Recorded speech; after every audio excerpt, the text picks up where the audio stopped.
Assalamualaikum. Kita sambung semula tajuk matriks. So, hari ni kita nak masuk dua topik, iaitu matriks identity. Okay. Matriks, saya sebut identity. Okay. Apa maksud identity ni? Adalah maksudnya identity lah. Identity ni dia guna simbol I. Okay. Dan dia punya matriks dia adalah berbentuk macam ni. Satu sifar satu, atau dia juga boleh dikenali satu sifar satu sifar satu. Macam mana nak ingat? You tengok ni. Dia mesti berbentuk hujung dengan hujung satu, semua serong keadaan di sini. Inilah maksudnya identity. Nombor selain pada nombor ni, dia bukan matriks identity. Dan hari ni juga kita nak belajar tentang songsangan matriks ataupun matriks songsang. Bila saya sebut songsang, cikgu awak pun selalu sebut songsang. Dia punya simbol adalah ni, negatif 1. Bukan A. A ni adalah sebarang matriks lah. Negatif 1 ini mewakili songsang. Jadi kalau you jumpa mana-mana simbol nak negatif 1, dia nak matriks songsang. Okey. Sebelum saya lupa, saya ada beberapa notes lah. Nota penting notes, okey.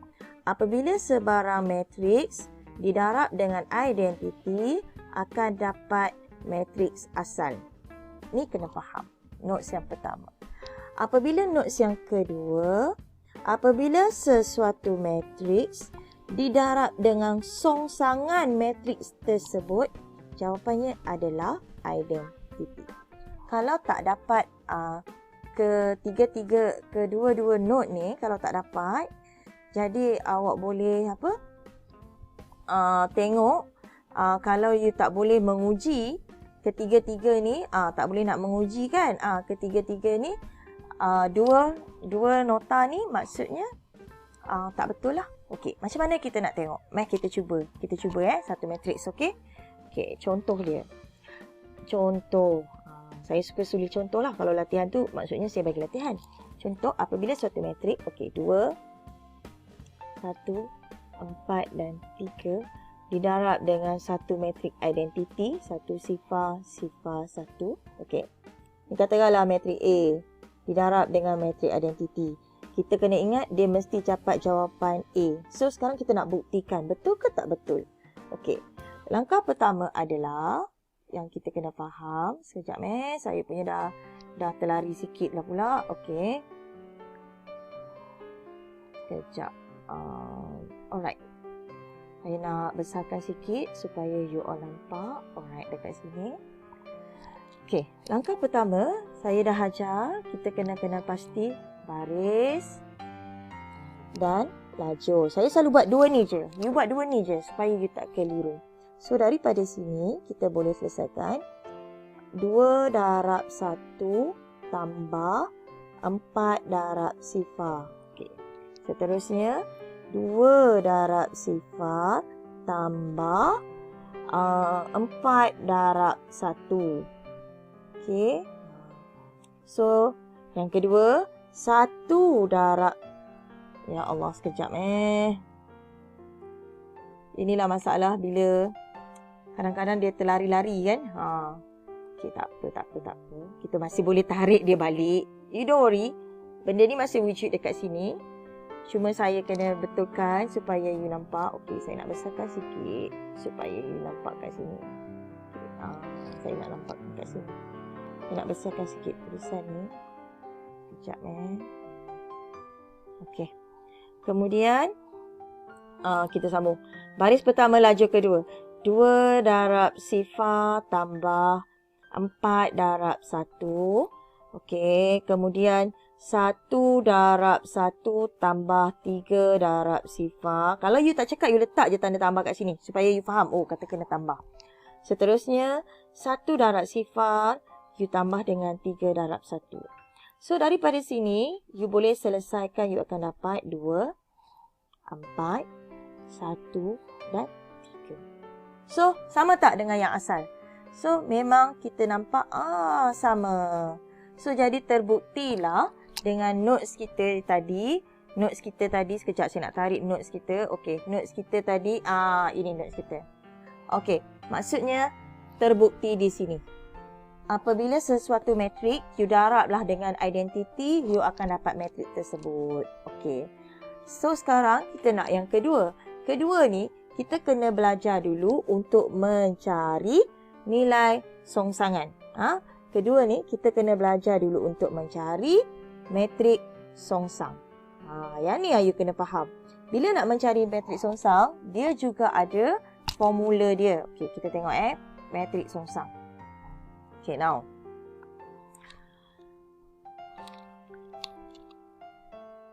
Sekejap. Okey, saya nak padam dulu takut dia mengganggu. Okey. Now, songsangan matriks.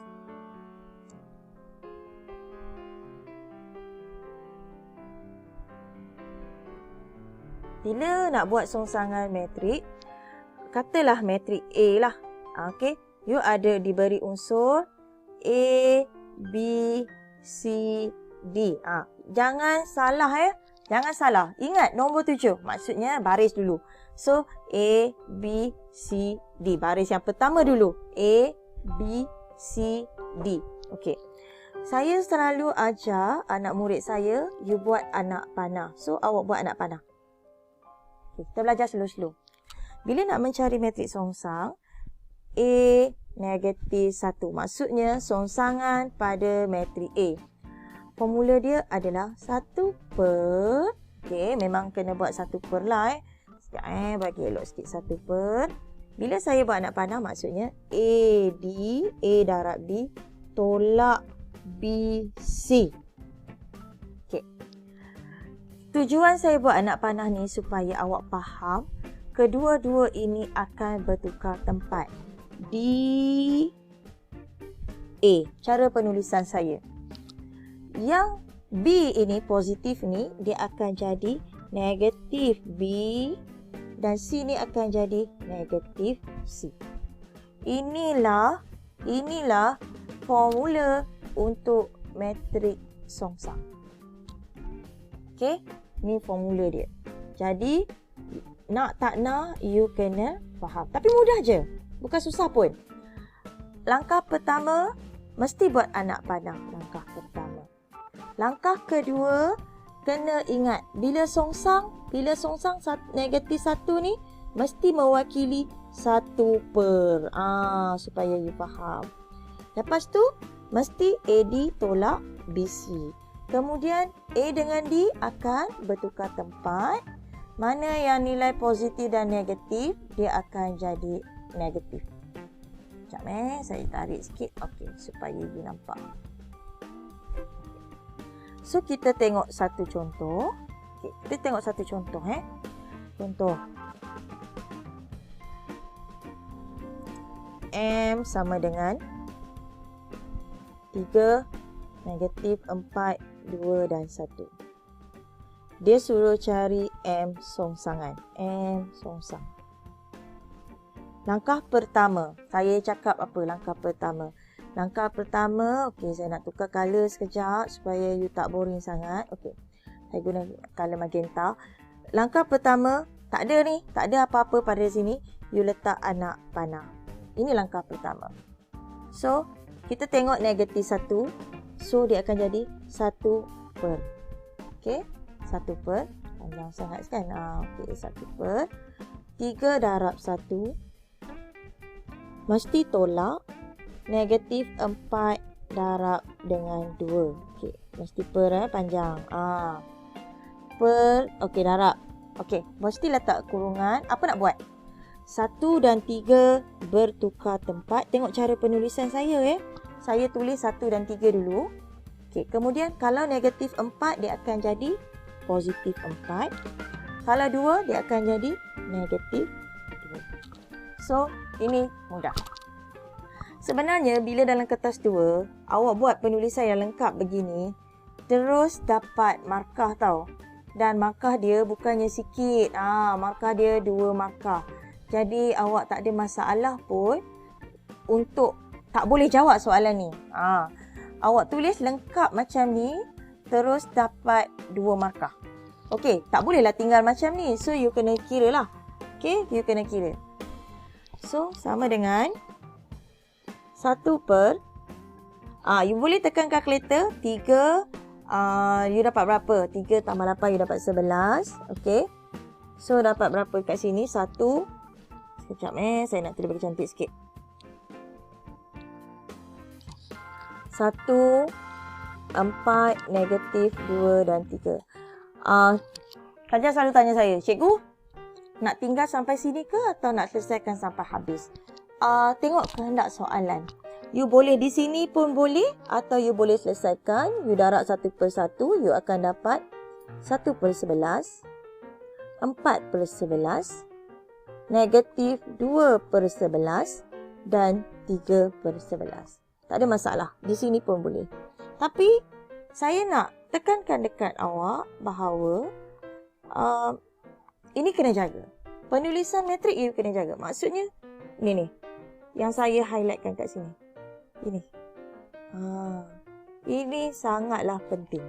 Ya, kalau ini tak ada, tak lengkap, tertinggal mana-mana, pemarkahan akan hilang. So, kalau ini lengkap, so akan dapat markah lebih kurang 2 markah. Rugi tau kalau you tak dapat ni. Pemarkahan dia sangat mudah di sini. So, saya harap you ingatlah. So, hari ni saya ulang balik. Okey, pertama sekali kita dah belajar tentang matric identity. So, you dah faham. You boleh tengok kaedah matric identity. Kemudian ingat notes yang saya bagi ni. Apabila sebarang matrik didarab dengan identity akan dapat matrik tersebut. Apabila satu matrik darab dengan matrik songsangan, dia akan dapat identiti. Okey. So, saya juga dah jawab tadi cara pengiraan. Lepas tu kita ada songsangan matrik dekat sini. Alright. So, formula langkah-langkah yang saya dah ajar, tolong ingat. Dan jawapan dia boleh sama ada you nak tulis dalam jawapan bentuk di sini ataupun di sini. Terpulang. Dan boleh tengok kehendak soalan.